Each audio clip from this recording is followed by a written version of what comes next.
هلک څو شېبې په صحرا کې ګرځېده او د کجورو ونو ته یې کتل. بیا د سیلۍ غږ ته غوږ شو او د صحرا په شګو کې پټ کاڼي یې په لته وهل. یو ځای نیم ګجګي هم په لاس ورغلل او هلک وپوهېده چې په لرغونو وختونو کې دا صحرا هم یو لوی سمندر و. دی په یوه تیږه کېناست او ځان یې د اسمان د څنډې په خوندوره منظره نشه کړ. هلک غوښتل چې د مینې او ملکیت ترمنځ توپیر روښانه کړي، خو بریالی نه شو. دی پوهېده چې فاطمه د صحرا ښځه ده او دا صحرا د هغې په پیژندنه کې د مرسته کولی شي. هلک بیا په چرت کې ولاړ، خو د سر د پاسه یې شغا واورېده. ویې کتل چې دوه بازان بره الوزي. بازانو له سیلۍ سره غوټې وهلې. د دوی الوت کوم خاص قالب نه درلود، خو هلک داسې احساس کړه لکه دغه الوتونکي ژوي چې ده ته څه پیغام ورکول غواړي، خو دی د پیغام د پوهېدو وړتیا نه لري. هلک د بازانو الوت تعقیب کړ او هڅه یې وکړه چې د دوی د الوت په معنا ځان وپوهوي. د هیله درلوده چې کیدای شي دا د صحرا بازان دي، له ملکیت نه پرته د مینې په معنا پوه کړي. د لږ ساعت لپاره هلک خوب یووړ. ده غوښتل چې راویښ شي، خو په زړه کې یې وده کېدل هم غوښتل. بیا یې په زړه کې تیر شول، زه اوس د نړۍ ژبه زده کوم او په نړۍ کې د هر څیز ان د بازانو الوت هم له ما سره خبرې کول غواړي. هلک په زړه کې په خپله مینه خوشحاله شو، ځکه چې مین سړی د نښو په معنا ژر پوهېږي. ناڅاپه یو باز د هسک له لوري په بل ورغوټه شو. د باز یرغل د هلک په مغزو کې ناڅاپه د تورې په لاس عسکرو انځور جوړ کړ چې په بڼ ورننوتل. انځور سمدلاسه ورک شو، خو هلک یې وجړقاوه. ده د سراب په هکله اورېدلي وو او په خپله یې هم سرابونه لیدلي وو. ده اورېدلي وو چې سراب په اصل کې هغه هیلې دي چې د شدت له امله د صحرا په شګو کې رښتونې ښکاري. خو هلک کله هم دا هیله نه درلوده چې عسکر دې په رغیانه برید وکړي. ده غوښتل چې دا خیالي صحنه هیره کړي او خپل فکر ته دوام ورکړي. ده خپل فکر بیرته د صحرا کاڼو او سور رنګ ته د راګرځولو هڅه وکړه، خو په زړه کې کومه غوټه جوړه شوې وه چې دی یې بل فکر ته نه پرېښود. بوډا پاچا ویلي وو تل هڅه کوه چې پالونه تعقیب کړې. هلک بیا هغه خیالي صحنه را ژوندۍ کړه او وپوهېده چې دا پیښه په رښتیا راتلونکې ده. دی پاڅېد او د کجورو ونو ته ور روان شو. یو ځل یې بیا د نړۍ ژبې او خپل ځان په اړه فکر وکړ. دا مهال په صحرا کې امنیت و، خو بڼ ته خطر پیښ و. څاروان د کجوري ونې ته ډډه وهلې وه او د پرېوتونکي لمر ننداره یې کوله چې هلک د شګو د غونډیو د بل لوري نه ورښکاره شو او ویې ویل عسکر را روان دي. ما یوه خیالي صحنه لیدلې ده.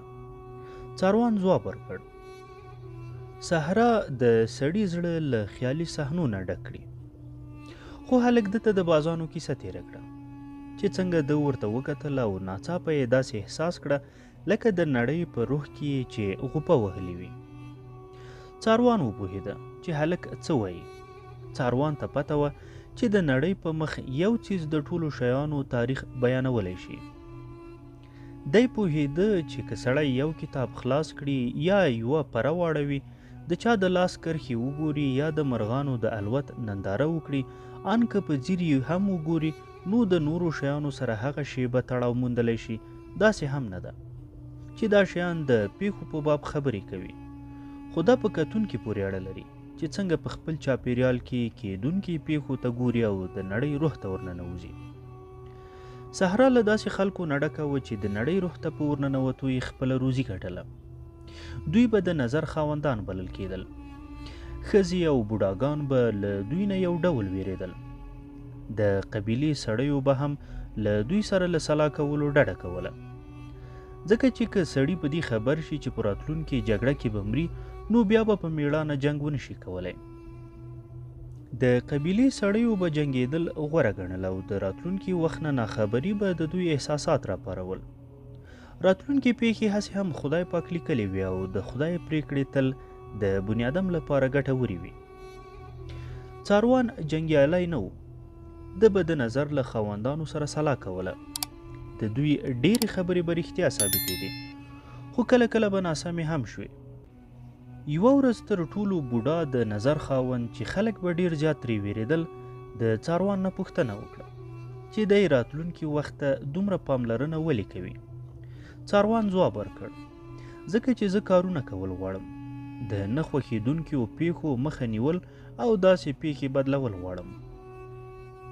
د نظر خاوند ورته ویلي و نو بیا خو په داستا راتلونکی نه وي. دا هم سمه ده، کیدای شي زه فقط د راتلونکو پیښو لپاره ځان چمتو کول غواړم. که ښې پیښې راتلونکي وي نو له ځانه سره ناڅاپي خوشحالي راوړي. که بدې پیښې راتلونکي وي او ته پرې خبر یې نو هسې به د پیښو د راتلو نه وړاندې ځورېږي. د راتلونکو پیښو نه ځان ځکه خبروم چې زه هم بني ادم یم او بني ادم تل د خپل مستقبل په هیله ژوند تیروي. د نظر خاوند د ډکیو د لوستلو متخصص و. د به ډکي په ځمکه وغورځول او بیا به یې د ډکیو په ځمکه د پریوتو پر اساس وړاندوینه کوله. څاروان ته ور یاد شول چې د نظر خاوند ورته ویلي و زه د خلکو د راتلونکي په اړه حال ویلو باندې خپله ډوډۍ ګټم. زه د ډکیو په علم پوهیږم او د ډکیو په واسطه هغه ځای ته د رسیدو په چل پوهیږم چیرته چې هر څه لیکلي دي. په هغه ځای کې زه د خلکو تیر ژوند لولم چې د خلکو نه خپل هم هیر شوي وي. زه د مستقبل په باب پالونه ګورم. خلک ما ته راځي، خو رښتیا خبره دا ده چې زه د چا راتلونکی وخت نشم لوستلی. زه د مستقبل په اړه هسې اټکل کوم. مستقبل د خدای په لاس کې دی، خو کله کله په غیر عادي حالاتو کې خدای خلکو ته مستقبل هم ورښیي. زه د مستقبل په باب د حال د پالونو پر بنسټ وړاندوینه کوم. ټول رازونه په حال کې پټ دي. که سړی حال ته ځیر شي نو خپله وضع ښه کولی شي، او چې حال یې ښه شي نو راتلونکي پیښې هم ښې وي. مستقبل هیر کړه او تش په حال کې ژوند تیروه. هره ورځ له تعلیماتو سره سمه تیروه او یاد لره چې خدای پاک له بني ادم سره ده، او خدای پاک له بني ادم سره د ده مور نه هم زیاته مینه لري. هر ورځ له ځان سره خپل ابد راوړي. څاروان پوښتلي وو چې په کوم غیر عادي حالت کې خدای خلکو ته مستقبل ورښیي. د نظر خاوند ځواب ورکړی و کله چې د خدای خوښه وي، خو خدای پاک مستقبل ډیر لږ ښکاره کوي. خو کله چې خدای مستقبل چاته ورښکاره کړي نو معنا یې دا وي چې خدای د دې بني ادم مستقبل بدلول غواړي.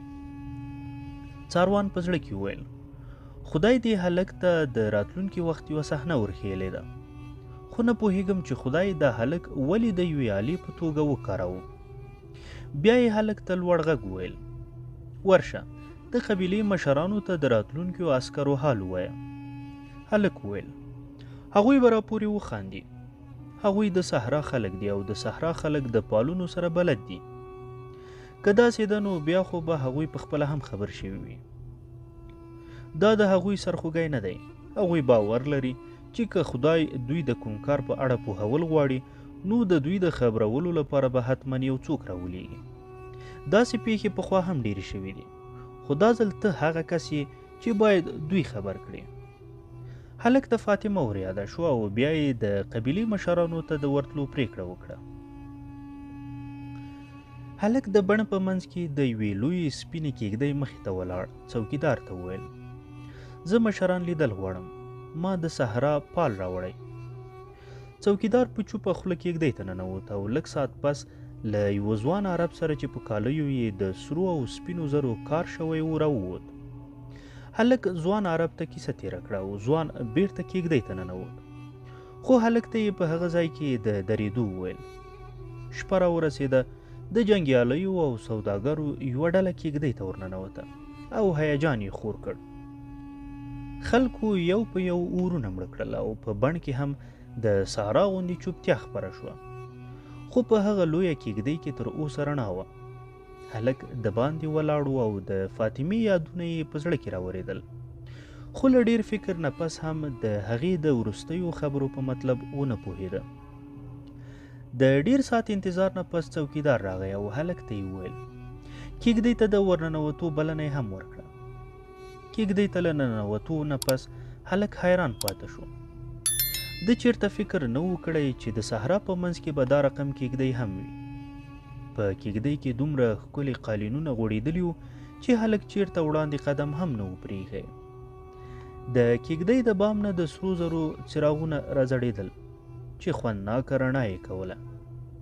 د قبیلې مشرانو په نیمه دایره کې د ورېښمو بالښتونو ته ډډې وهلې وې. په بالښتونو ښایسته او نازک کار شوی و. خدمتګاران د سپینو زرو پتنوسونه په لاس تلل او راتلل. په پتنوسونو کې چای او نور لوازمات ایښي وو. ځینې خدمتګاران لګیا وو اور یې بلاوه. په کېږدۍ کې 8 مشران ناست وو. خو هلک چې د نیمې دایرې په منځ کې ناست بوډا عرب ته وکتل چې په سپینو کالیو یې د سرو زرو کار شوی و. نو وپوهېده چې دا تر ټولو مهم سړی دی. د سړي په خوا کې هغه ځوان عرب ناست و چې هلک ورته کیسه تېره کړې وه. یو مشر هلک ته ځیر ځیر وکتل او بیا یې وپوښتل هغه مسافر څوک دی چې د پالونو خبرې کوي؟ زه یم. هلک چې په صحرا کې څه لیدلي وو هغه ټولې مشرانو ته بیان کړل. یو مشر وویل صحرا څنګه یو ناپېژندلي کس ته داسې حالونه ویلی شي؟ حال دا چې په دې هم پوهیږي چې موږ دلته د پیړیو پیړیو راهیسې اوسېږو. هلک ځواب ورکړ ځکه چې زما سترګې لا د صحرا سره نه دي بلدې شوي. زه هغه شیان لیدلی شم چې د صحرا سره بلدې شوي سترګې نشي لیدلی. بیا یې په زړه کې وویل بله خبره دا ده چې زه د نړۍ روح پیژنم. دریم مشر وویل رغیاڼه بې پلوه ځای بلل کیږي او څوک هم په رغیاڼه یرغل نه کوي. زه تاسو ته فقط هغه څه بیانولی شم چې ما لیدلی دي. که تاسو په ما باور نه لرئ او په دې اړه څه کول نه غواړئ نو ستاسو خپله خوښه ده. مشرانو په خپلو کې خبرې پیل کړې خو په داسې عربۍ غږېدل چې هلک ورسره بلد نه و. د مشرانو خبرې ډېرې اوږدې شوې او هلک ته د تلو تابیا کوله چې څوکیدار ورته وویل چې کېنه. هلک وویرېده ځکه چې پالونو د کومې ګډوډۍ اشارات کاوه. ځان ته هم پکار شو چې ولې یې څاروان ته کیسه کوله چې په صحرا کې څه لیدلي وو. ناڅاپه په منځ کې ناست مشر چې تر اوسه چوپ ناست و او په خبرو کې برخه نه واخیستې مسک شو او هلک لږ دلاسا شو. هلک د نړۍ په ژبه پوهېده او په کېږدۍ کې خپرېدونکي کراري بې احساسه و. اوس دی وپوهېده چې د مشرانو کېږدۍ ته د ده راتګ سمه پرېکړه وه. نور ټول مشران چوپ شول او بوډا مشر ته غوږ شول. سړي هلک ته مخ راواړاوه خو احساسات یې یخ او پردي ښکارېدل. 2000 کاله پخوا په یوه لرې هېواد کې یو سړی چې په خوبونو یې باور لاره بندیخانې ته لیږل شوی و او بیا د یو غلام په توګه خرڅ شوی و. بوډا مشر اوس په داسې لهجه خبرې کولې چې هلک ورسره بلد و. زموږ سوداګرانو هغه سړي اخیستی او له ځانه سره یې مصر ته راوستلي وو. موږ پوهیږو چې څوک په خوبونو باور لري باید خوب تعبیر هم وکړي.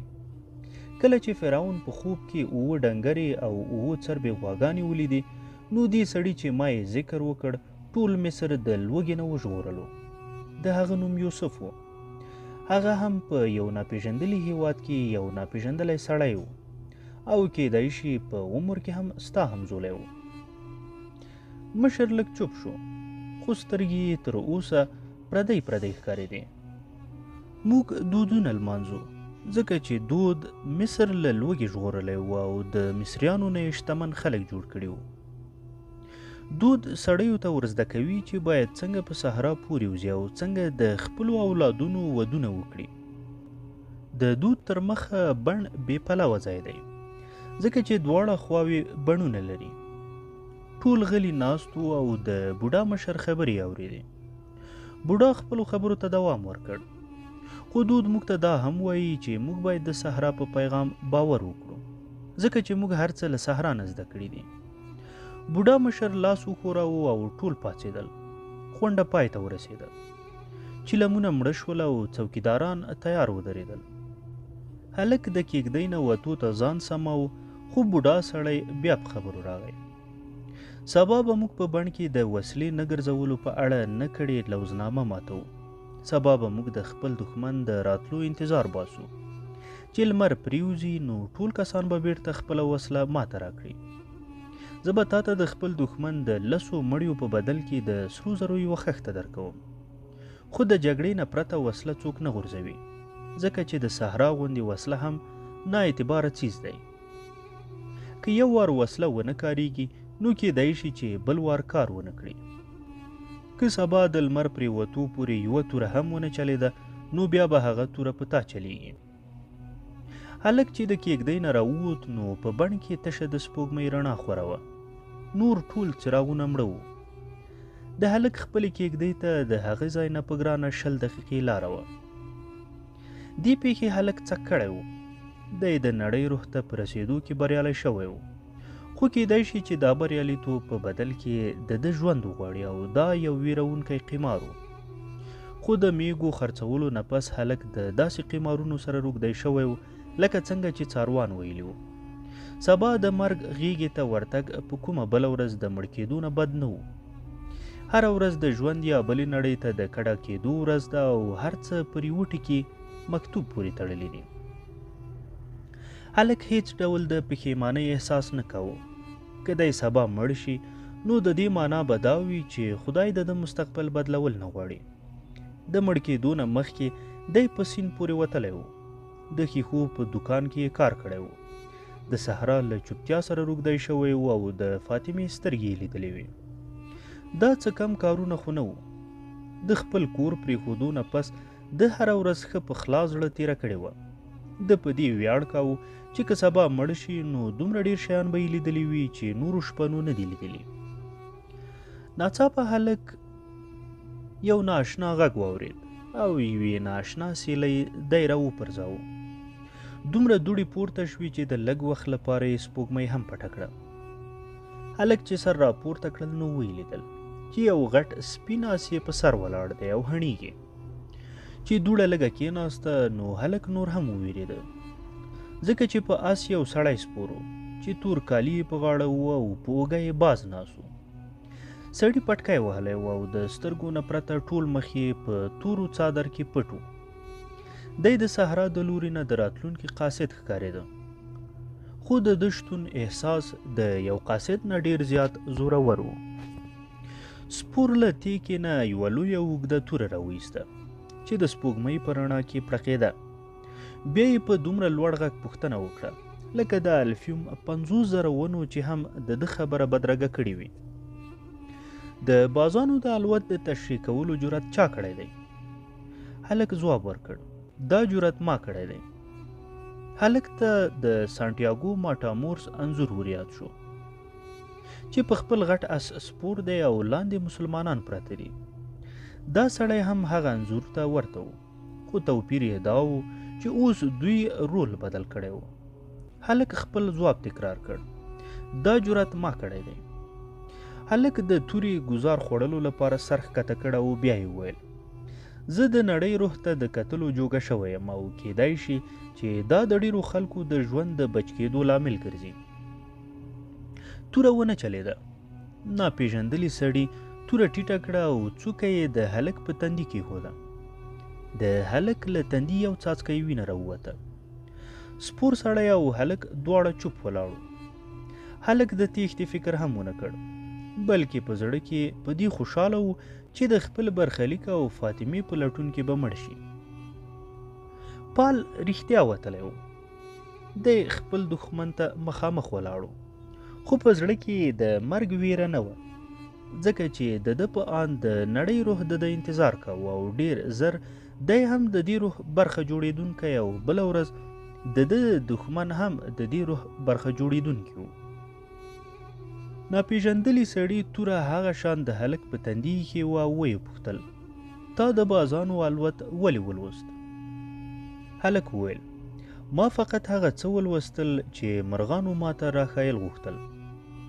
دوی غوښتل چې د بڼ ساتنه وکړي. سبا په تاسو ټول وژل کېږئ، ځکه چې په بڼ کې ستاسو نه زیات سړي میشت دي.